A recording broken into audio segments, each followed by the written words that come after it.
After 5 years of building a life together, from adopting a cat to getting engaged last summer, my fiancé admitted he wasn't sure about marrying me. And then, while drinking with his friends, he cruelly joked, "If you were prettier, I'd marry you," leaving me questioning not just our wedding plans, but our entire relationship.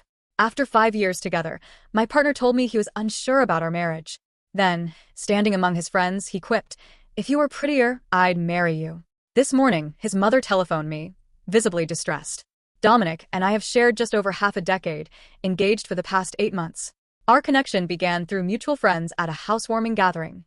We were two individuals who simply clicked, bonded by a mutual dislike for IPAs and a passion for 90s animated shows. Our relationship unfolded at a comfortable speed, a year of dating, cohabiting after 2, adopting our cat, Beans, by the 3rd year, and becoming engaged last summer. The proposal itself wasn't grand. It was a simple Saturday morning hike to our cherished lookout point. There, he nervously produced the ring box from his pocket. My acceptance was immediate. We set our wedding date for this October and have been gradually organizing every detail, primarily me planning, with him mostly nodding along. About 3 months ago, Dominic began making peculiar remarks when we discussed wedding arrangements. Nothing explicitly negative, just a discernible reluctance. When I presented potential venues, he'd comment, "That's a significant expense for a single day," or "Do we truly need to invite all those people?" I initially dismissed these as typical male tendencies or financial worries. Then came the slow replies to my messages about wedding matters. I would send him options for caterers, and he'd respond hours later with simple phrases like, "Appears acceptable," or "Whatever your preference is." When I inquired if everything was all right, he claimed preoccupation with his job. His construction company had undertaken some major undertakings. This explanation seemed plausible at the time. Last month, he started socializing more frequently with his colleague, Paul. They would share drinks after work or watch games at Paul's residence. Again, nothing out of the ordinary, merely more often than before. Upon returning home, he seemed distant, checking his phone more frequently and demonstrating less affection.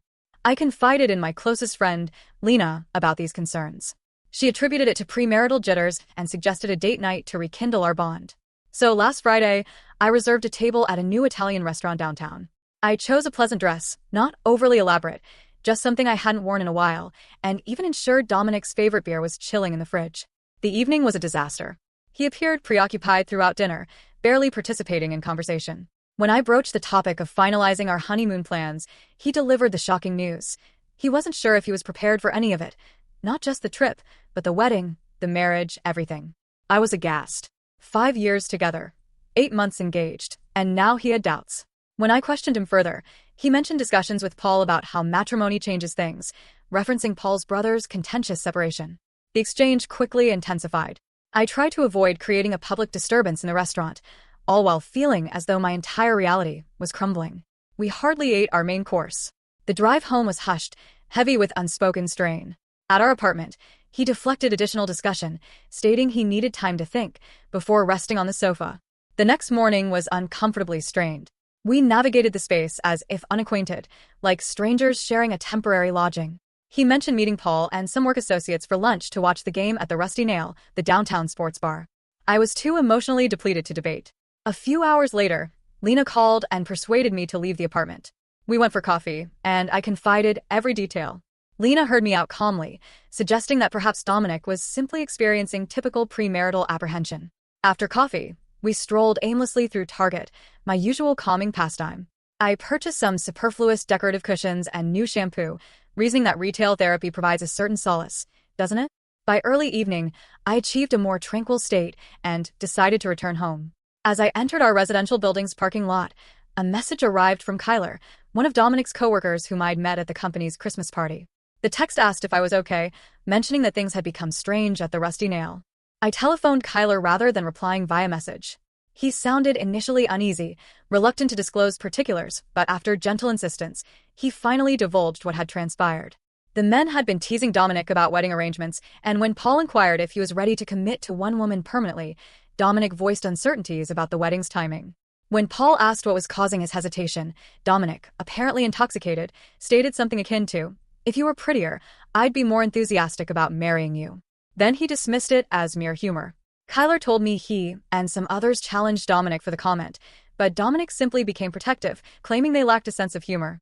I sat in my car, weeping for a duration of 20 minutes after that call. The man I had loved for half a decade, who I believed loved me, had openly made light of my looks as the factor in his reluctance to marry me. When I finally went inside, Dominic was unconscious on the sofa, still dressed in the clothes from earlier. The apartment carried the scent of lingering alcohol. I took Beans into the bedroom with me and secured the entrance. Sunday morning, I awoke to the aroma of morning beverages and breakfast meat, Dominic's customary gesture of remorse through food. He appeared groggy and contrite, evidently wishing a meal would mend the situation. When I challenged him about what Kyler had told me, his expression changed. He instantly attempted to minimize it, asserting his intoxication led to foolishness. According to him, the friends were teasing him about being constrained, and he'd uttered something foolish to silence them. His justification based on male camaraderie merely exacerbated the problem. We debated how he could embarrass me in front of his friends, with him maintaining that wasn't his aim. He tried to explain he was anxious about matrimonial expenses and expectations, but I could not overlook the reality that he'd made my looks the subject of a cruel jest. I was unable to remain in our dwelling with him. I took my bag and headed for Elliot's place. My brother has always been my sanctuary during difficult periods. When I informed him of what happened, he was incensed, prepared to challenge Dominic directly. I managed to pacify him, explaining that I simply required distance and temporary accommodation while determining a course of action. Throughout Sunday, Dominic continued sending remorseful messages and requests to come home and discuss. I replied just a single time, stating I required a period of reflection. I notified work of my absence due to illness on Monday, incapable of handling calls at the dental office while feigning normalcy. Around 9 o'clock Monday morning, I received a phone call from Valerie, Dominic's mother. We have always shared a good rapport. She's been a greater advocate for our relationship than my own mother, who resides in Florida with husband number 3. She sounded distressed, saying Dominic had telephoned her the previous night and there was crucial information I should be aware of. She inquired about a possible meeting somewhere to talk, and this is my current situation, sitting in my car outside the coffee shop where I'm scheduled to meet Valerie in 15 minutes, pondering what further details could exist and if my half-decade partnership has reached its end. I did not anticipate penning this message. I repeatedly observed my betrothal token, questioning if I ought to have anticipated this. Did I fail to perceive, or did circumstances truly shift so abruptly? Ought I to listen to Valerie's account? What information could she impart that might justify any of this? First update, thank you all for the overwhelming support on my initial submission. I didn't expect thousands of responses. I tried to read as many as I could, pausing between crying spells and stress eating the emergency Oreos from my brother's pantry. For those inquiring, yes, I met with Valerie, Dominic's mother, and I will share details about that at the end of this update. A great deal has transpired in the last 2 days, and I am still processing everything. After posting on Monday, I again notified work of my absence due to illness. My boss was understanding. I'd only utilized 2 sick days in the past year, and apparently, I sounded near death on the phone. I spent most of the morning in Elliot's spare room, more of a storage closet, scrolling through her comments and endeavoring to collect my thoughts.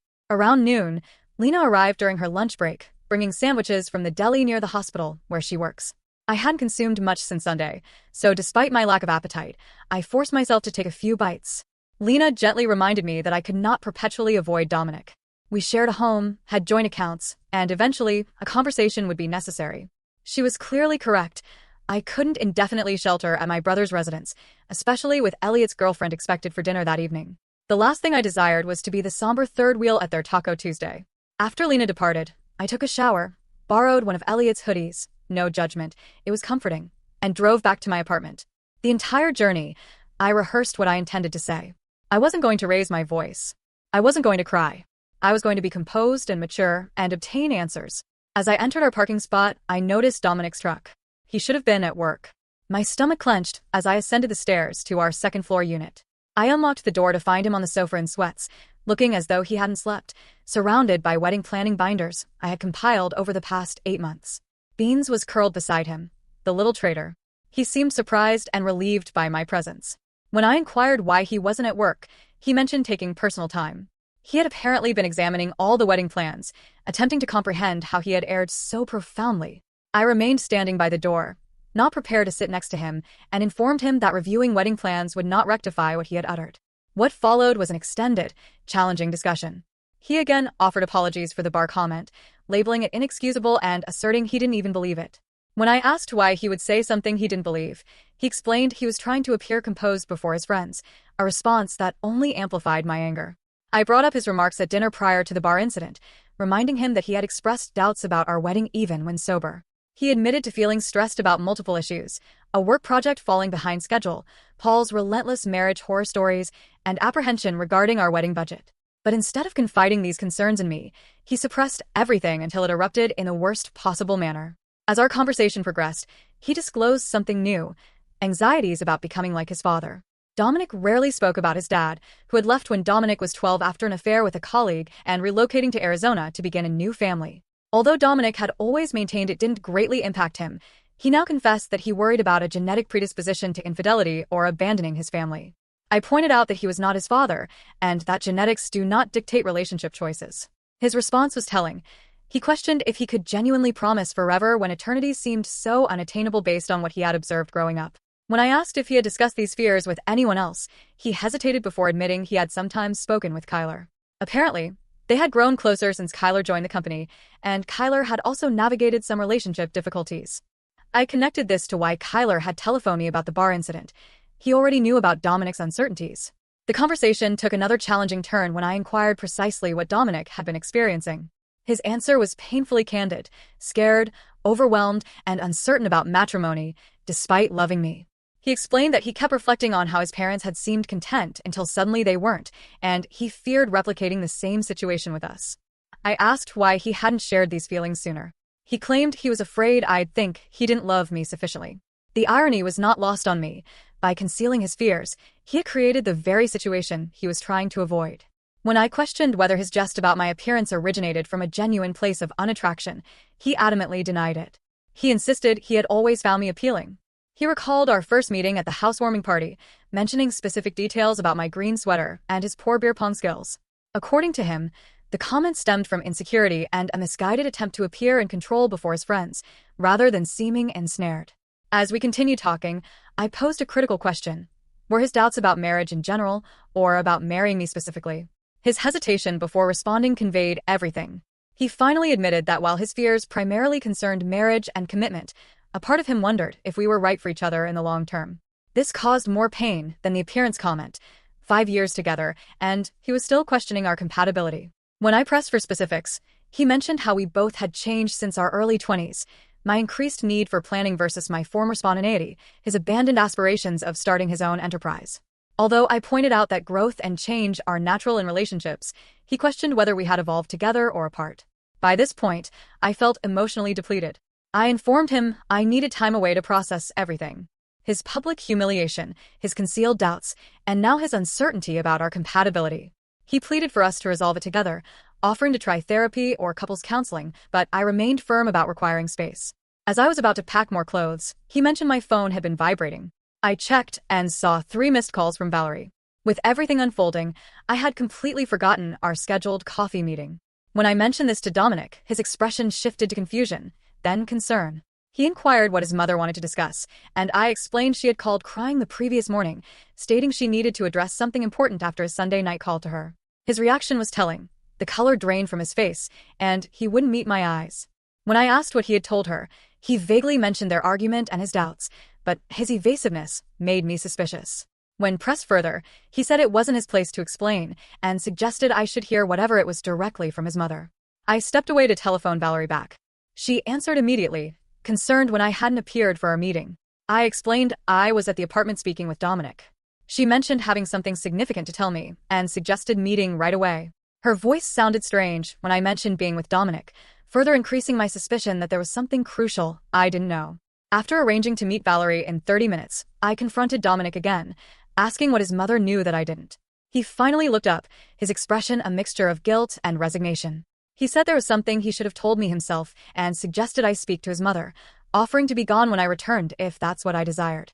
I quickly packed enough clothes for a week, along with toiletries and my laptop. At the door, Dominic said he loved me, but I responded that sometimes love isn't enough. On my way to meet Valerie, Karina, Dominic's sister, telephoned. She was clearly concerned, asking what was happening between Dominic and me.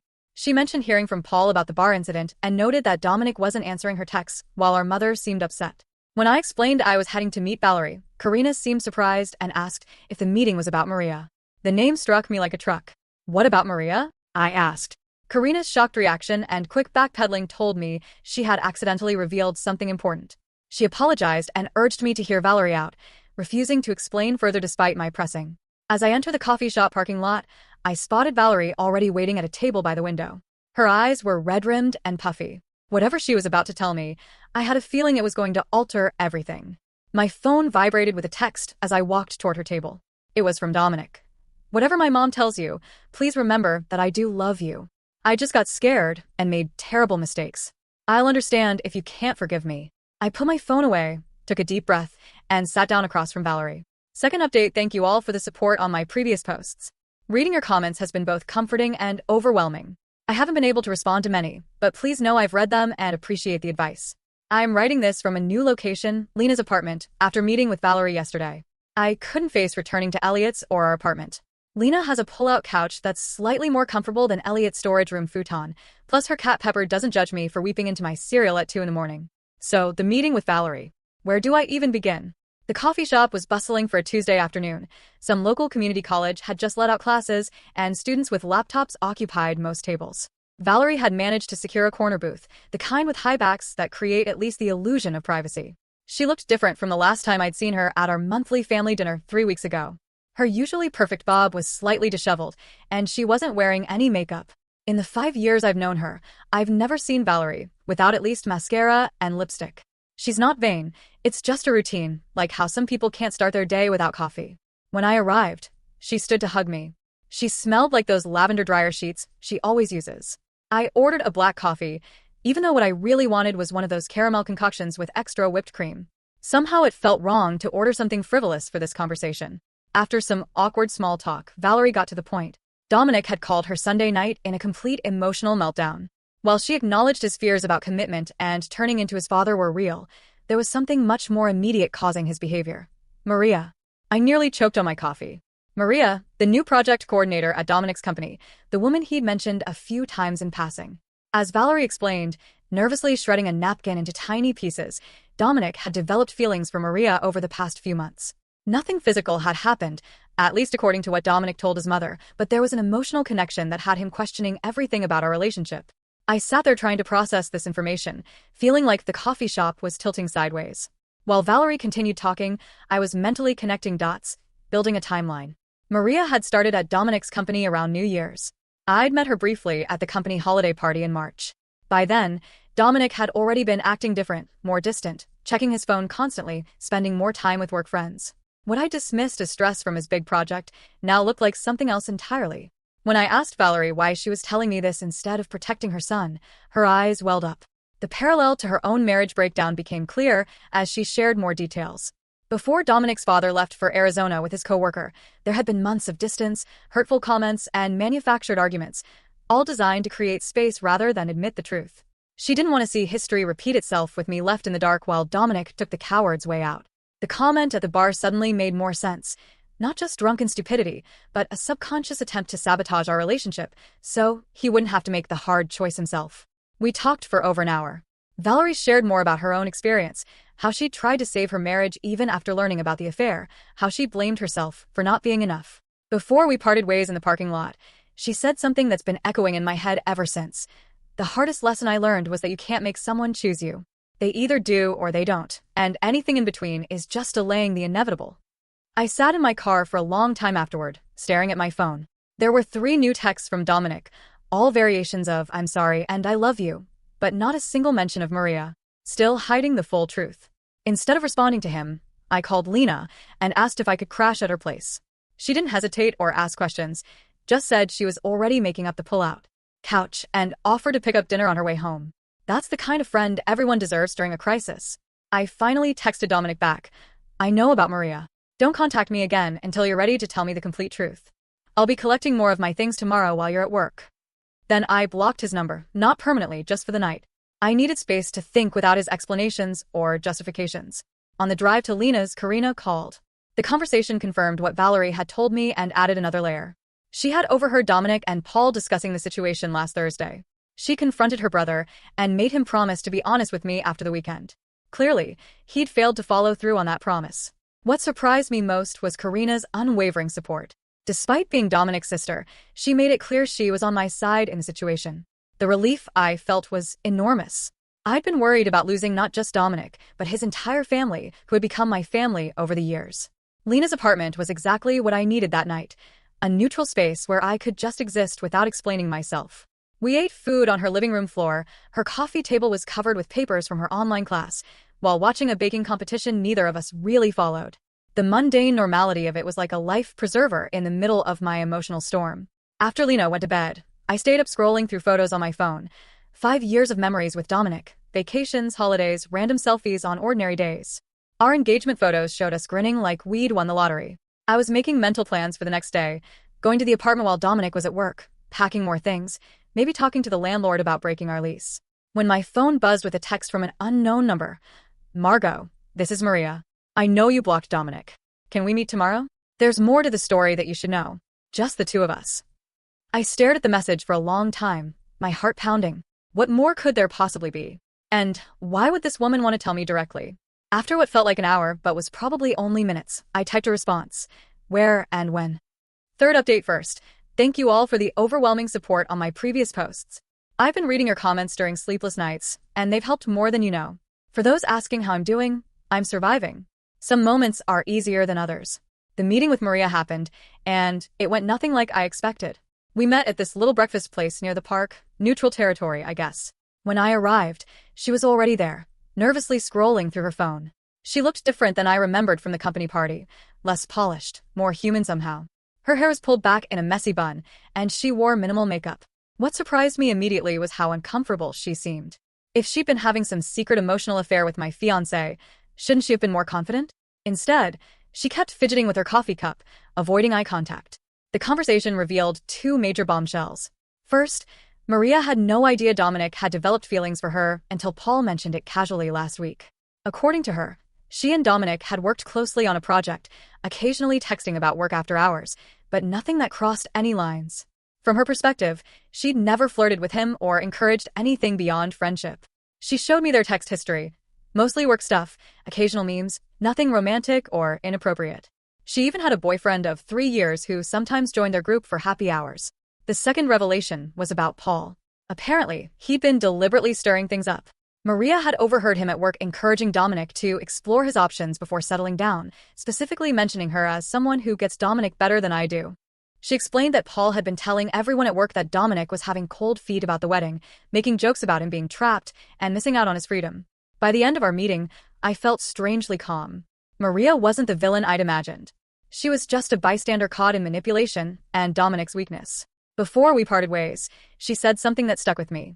You seem like someone who knows their worth. Don't let anyone make you question it. I left that meeting with a new perspective and a plan. This wasn't just about Dominic and me anymore.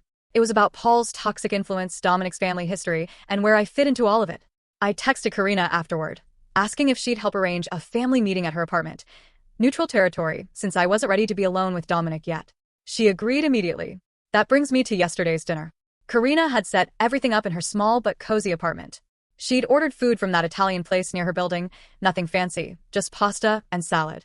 Valerie arrived first, then Paul. Karina had insisted he attend, and finally Dominic, who looked like he hadn't slept in days. The first 20 minutes were excruciating.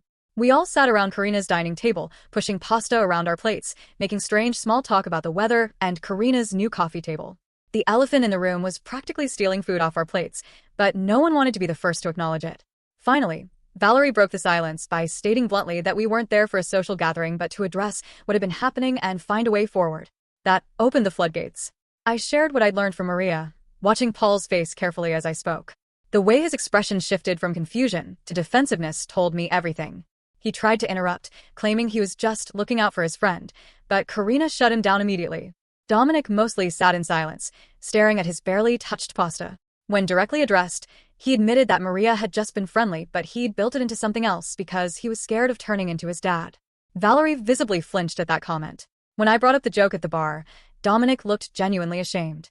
He admitted it had nothing to do with Maria, it was just him being a coward. Paul was giving him a hard time about being whipped, and instead of standing up for our relationship, he'd said something horrible to seem cool. According to Dominic, it was never about my looks. Paul tried to dismiss it all as just guy talk, but Karina reminded everyone that Dominic and I were supposed to get married in 3 months. That simple statement, the reminder of our rapidly approaching wedding date, hit me like a physical blow. The save the dates had gone out, deposits had been paid. My dress was hanging in Lena's spare closet, waiting for final alterations. That's when I quietly said I didn't think the wedding was happening anymore. The room went silent. Dominic started to protest, but I cut him off. I explained how I'd spent the last week trying to understand how we got here. What I'd realized was that this wasn't just about Maria, or that joke, or even Paul's toxic influence. This was about Dominic not being honest with me or himself. I told them how I'd ignored the signs for months: his disinterest in wedding planning, his increased time with Paul, his emotional distance. I'd made excuses because it was easier than confronting the truth. But I deserved someone who was certain about me, someone who didn't need a family intervention to figure out their feelings. Paul made a snarky comment about me being dramatic, which earned him simultaneous "shut up" responses from both Valerie and Karina. Dominic insisted he was certain about loving me, just scared of messing everything up. I pointed out that he already had. The conversation continued for hours. There were tears, heated words, especially between Karina and Paul, and difficult truths. We rehashed old wounds and uncovered new ones. Around midnight, when everyone was emotionally exhausted, we reached the inevitable conclusion. The wedding was off. Our 5-year relationship had run its course. It wasn't a screaming match or a dramatic exit. It was a mutual recognition that something fundamental had broken between us. Trust, maybe. It could be rebuilt eventually, but not in time for an October wedding. Not with Maria still working at Dominic's company. Not with the echo of that joke still hanging between us. Karina drove me back to Lena's place afterward, assuring me this didn't change my relationship with her or Valerie. According to her, I was still family to them, regardless of what happened with Dominic. When I got back to Lena's apartment, I sat on the pull-out couch in the dark, letting the reality wash over me. 5 years gone. Wedding canceled. Future unknown. I didn't cry right away. Instead, I made a list in the Notes app on my phone: call venue to cancel, deposit probably gone, return ring, contact guests, move out of apartment, change relationship status on social media. It was past 2 in the morning when Lena shuffled out from her bedroom. She'd heard me come in and wanted to check if I was okay. When I told her the wedding was off, she simply sat beside me on the pullout and put her arm around my shoulders. We sat like that until sunrise, not saying much, just existing in the strangeness of my new reality. This morning I woke up to a text from Dominic asking if we could meet to discuss practical matters: the apartment lease, separating our finances, what to do with the furniture we bought together. So adult. So final. I also had a message from Elliot asking when he should come over to help pack my things. My brother, always practical. And one from my mom, who'd somehow heard through the grapevine, probably from one of my cousins who follows Karina on Instagram, and wanted to know if she should cancel her flight for the wedding. The ring feels heavy on my finger now. I've been twisting it absently, a nervous habit I didn't realize I had. It's a simple design, a round diamond in a white gold setting, nothing flashy or elaborate. Dominic had chosen it because it was classic, like our relationship. The irony isn't lost on me. I called a venue this morning. The coordinator was sympathetic but firm. The deposit is non-refundable this close to the date. $8,000 down the drain. Money we'd saved for over a year, cutting back on vacations and new clothes and dinners out. The practical side of me winces at the waist. The emotional side doesn't care about money right now. Karina texted that she'd found a photographer who might be willing to transfer our deposit to another event in the future. Valerie offered to help contact family members about the cancellation to spare me the awkward conversations. Small kindnesses in the aftermath. Paul, unsurprisingly, sent a non-apology text about how these things happen for a reason and how I'd find someone better suited eventually. I deleted it without responding. Maria sent a short message expressing her regret about the situation and assuring me again that nothing happened between them. I believe her. Strangely enough, she seems like collateral damage in this mess, a convenient projection of Dominic's fears and Paul's manipulation. The hardest part is the mundane reminders. The wedding planning binder still sitting in my tote bag, the shared Spotify playlist we've been building for the reception, the honeymoon research folder on my laptop. Little pieces of a future that no longer exists. Lena suggested I take a mental health day from work, but I decided to go in. Sitting at home scrolling through Reddit and overthinking everything seemed worse than the distraction of answering phones and filing insurance claims. My coworkers have been mercifully normal. Either they don't know yet, or they're politely pretending not to notice my puffy eyes and absent engagement ring. I'm meeting Dominic tomorrow at a coffee shop to exchange keys and discuss the apartment. He's agreed to move out since my name is on the lease, and he can stay with his cousin temporarily. Another practical conversation in the business of dismantling a relationship. Part of me still can't believe this is happening. Last month we were debating reception songs and testing cake flavors. Now we're dividing up kitchen appliances and deciding who keeps the PlayStation. I keep thinking about something Valerie said at the dinner. Endings are rarely clean or perfect. Most of the time, they're messy and sad and complicated. She would know. She rebuilt her life after Dominic's father left, raised 2 kids alone, found happiness again eventually. Looking at her now, you'd never guess she went through something so painful. Maybe there's hope in that. For now, I'm taking it one day at a time. Tomorrow I'll handle the apartment and finances. Next week I'll start looking for my own place. The future beyond that is blurry, but it exists. Karina just texted to ask if I want to meet for coffee this weekend. She mentioned that her family friend Kenzo, an older gentleman who's known their family forever, offered his vacation cabin if I need a getaway to clear my head. The support from Dominic's family is unexpected, but deeply appreciated. I haven't decided if I'll take Kenzo up on his offer. Part of me wants to escape somewhere quiet to process everything. Another part knows I need my support system right now. Lena with her practical compassion, Elliot with his protective big brother energy, even Valerie and Karina with their complicated loyalty. What I do know is that I won't be checking my wedding countdown app anymore. Won't be pinning reception decor ideas or practicing a new signature with Dominic's last name. That future is gone. And while I don't know what comes next, I'm starting to believe there will be something. Last update, it feels strange to be writing this final update from my new apartment. It's been 3 months since the family dinner that ended my engagement. 3 months of piecing my life back together in ways I never expected. Some of you have sent messages asking for an update, so here it is. The good, the bad, and the unexpected. First, the practical stuff. Dominic moved out of our shared apartment within a week of our breakup. Elliot and Lena helped me pack up his things while he was at work, leaving them neatly labeled in the living room for him to collect. It was surreal separating 5 years of shared existence into his and mine. The coffee maker he'd gotten for his birthday, the throw blanket I'd bought on our weekend trip to that little mountain town, the framed photos we'd hung on every wall. The apartment felt hollow afterward, like a stage set rather than a home. I lasted 2 more weeks there before the lease manager agreed to let me break the contract with an extra month's payment. It was worth the money to escape the ghost of our relationship that lingered in every room. Finding a new place was harder than expected. The rental market is brutal right now, and my budget as a single person is considerably tighter. I ended up in a smaller 1-bedroom across town, further from work, but with a tiny balcony where I've started growing herbs in dollar store pots. The basil keeps dying, but the mint is thriving against all odds. I choose to see that as symbolic. Financially, it's been an adjustment. Our shared expenses were suddenly all on me. Car insurance, streaming services, even groceries seem more expensive when you're cooking for one. I've become that person who uses coupons and buys store brands, tracks expenses in a spreadsheet, and thinks twice before ordering takeout. Growing up stuff I never thought I'd have to learn at 29. The wedding vendors were surprisingly understanding. The venue kept our deposit but sent a kind note, hoping I'd find happiness. The florist refunded half our payment despite their no-refund policy. The DJ recommended his brother, who works at a therapy center, an unexpected but thoughtful gesture. The engagement ring sits in my dresser drawer, in its original box. Dominic said I should keep it or sell it, that it was bad karma for him to take it back. I haven't decided what to do with it yet. Some days I forget it's there, other days I open the box and stare at it, wondering how something so small could have represented such big promises. Social media was its own special hell. I waited 2 weeks before changing my relationship status, dreading the flood of questions.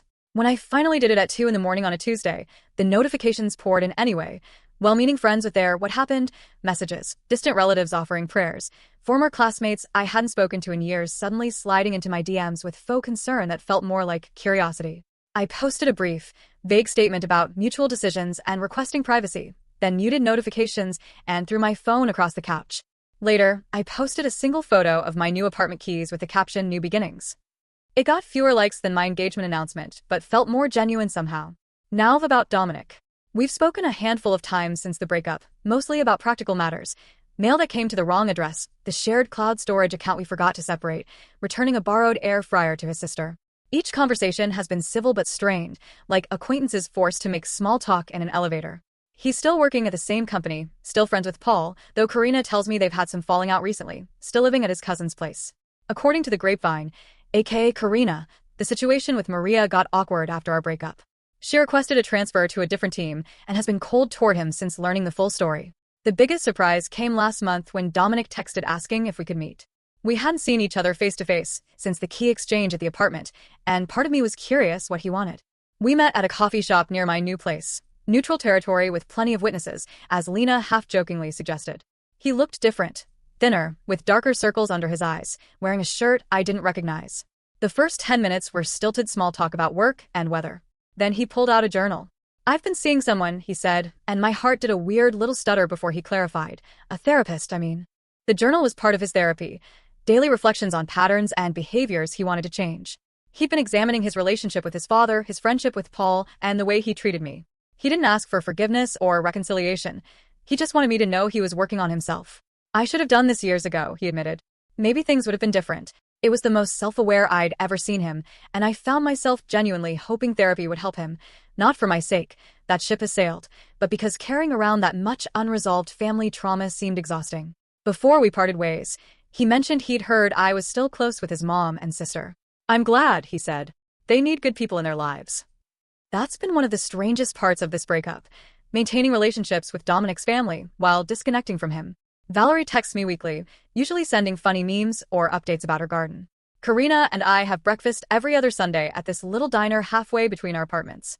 They've been careful not to put me in uncomfortable positions or share too much about Dominic, respecting the boundaries I've set. As for me personally, I'd like to say I've had some profound awakening that I found myself through this heartbreak. The reality is messier. Some days I feel liberated, relieved that I didn't marry someone who could hurt me so carelessly. Other days, usually when my hot water heater acts up or I can't reach something on the top shelf that Dominic would have grabbed for me, I miss the practical comforts of partnership. I've started therapy too, not because of the breakup specifically, but because it made me realize how much I'd compromised myself in that relationship, how many red flags I'd ignored because they came wrapped in the comfort of familiarity, how much of myself I'd set aside to make room for Dominic's needs and insecurities. My therapist suggested I reclaimed some parts of myself that got lost along the way. I've resumed hiking on Saturday mornings, something I'd stopped doing because Dominic always complained about early wake-ups on weekends. Dating again feels like a distant concept, though my colleagues have started making noises about setting me up with this great guy they know. I'm not ready. Maybe in a few more months, maybe longer. Right now, I'm still learning how to be comfortable in my own company. The most unexpected came from what should have been the saddest task: canceling our honeymoon. We booked a 10-day trip to the coast, renting a little cottage with a deck overlooking the water. Non-refundable, of course. For weeks I ignored the reminder in my calendar, unable to face losing that deposit too. Then Lena suggested something radical. Take the trip anyway. By yourself. You've never traveled alone, she pointed out. Maybe it's time. The idea terrified me at first. 10 days alone in a romantic cottage meant for two? It sounded like the setup for a sad indie film. But the more I thought about it, the more appealing it became. I could wake up when I wanted, explore without compromising, read an entire book in one sitting if I felt like it. So that's where I'm headed next week, to a honeymoon cottage, solo. I've packed 3 paperbacks, downloaded some podcasts, and splurged on a new swimsuit that I chose entirely for comfort rather than how it looked to someone else. My mom thinks I'm crazy. Elliot offered to come with me for part of the time. I declined. Karina suggested I download a dating app just to see who's out there. Maybe, but probably not. I don't know what I'll find on this honeymoon. Maybe clarity, maybe more questions, definitely some sunburn, knowing my luck with sunscreen.